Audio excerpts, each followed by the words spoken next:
Hi everyone, today we'll see that how to install the MongoDB as well as how to use this. So for this you need to first download the MongoDB. So for this just write the MongoDB download on the Google and that will show you the link. So click on the first link and that will lead you to this site. Okay, so as per your operating system you can download the MongoDB. So like I have the Windows, so I am downloading this one. So click on the download MSI on this. Okay, now click on save. Okay, now click on next, then click on next, then click on the complete one, then click on install.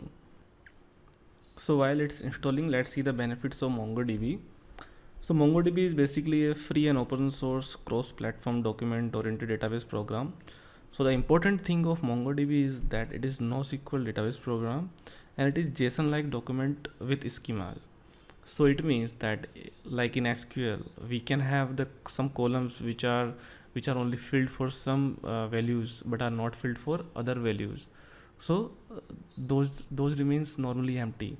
But in MongoDB, which is basically a JSON based, so whatever values is required, just fill only those values and only those values will be considered, right?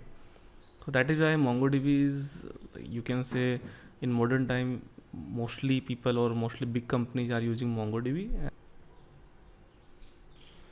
Now click on finish. So after installing the MongoDB, then we need to check that whether it is installed successfully or not. Go to the C, then go to the program files here, and you will see a MongoDB folder. And this is server, this is 3.4, this is bin. So where we have all the files, right?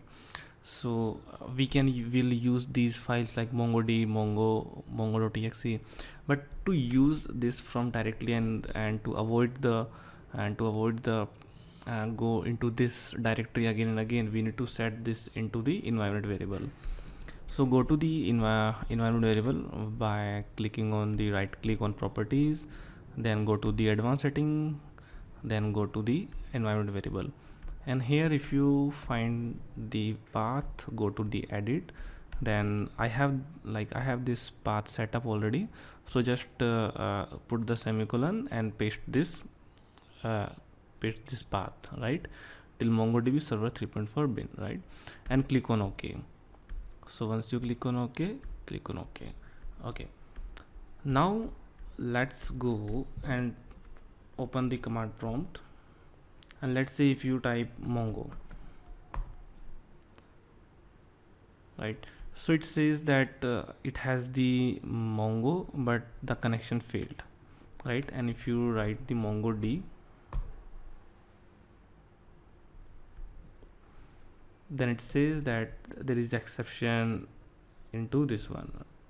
Okay, so there is one important thing into this one, that you need to create the data DB, right? So that is why it is saying that because it checks the C data and DB, and if it doesn't find, then it gives the error.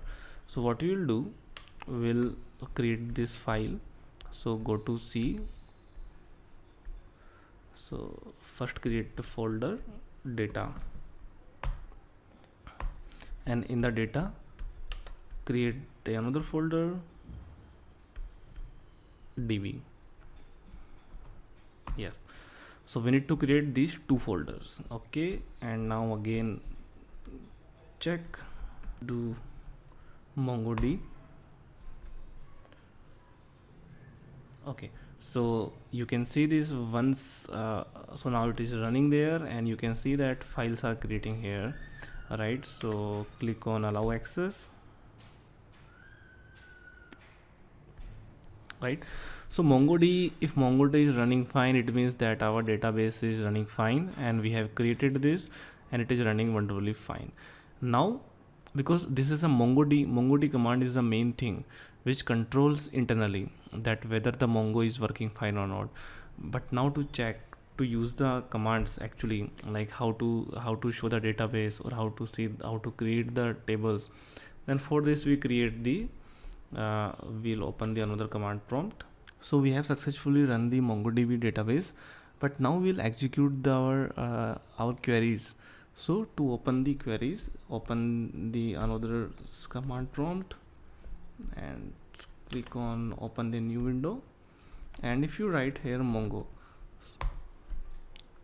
so Mongo is basically a terminal of Mongo where we can write the Mongo's queries and we can see.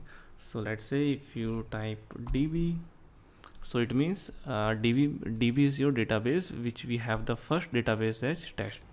So what we have seen is that we always need to start the MongoDB as a service, and then only we can start our work in Mongo shell, right? But what if we have not started the MongoDB service? Then it will give error. So like as you can see, like I have terminated the MongoDB service and now I am giving Mongo. So let's wait, and it is giving me the connection failed. So basically it is necessary to start the MongoDB as a service. So the problem is that every time we have to start this, which is not good, right?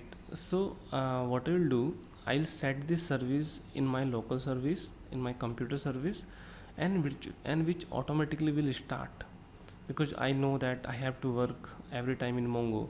So I will keep on running that service, and whenever I don't need, I will just stop that service, right? So for that, what you need to do, you need to run this command. This is my command of installing the service of MongoDB. So here I am telling this, that install MongoDB as a service where your log path is c data logs. So basically I am giving c data and logs. So in this log I'm giving me, this is my log path, right? So whatever the commands, whatever the action or whatever the errors it will do, it will put it in the log in this log file, so we can see whatever happening there, right? So as soon as I hit this command, it creates a MongoDB service. And if you go to the services, so you can go in services by typing the services in run command, and then you will find here in services. So this command will create this MongoDB service, and now you can start the service. So as soon as you start the service,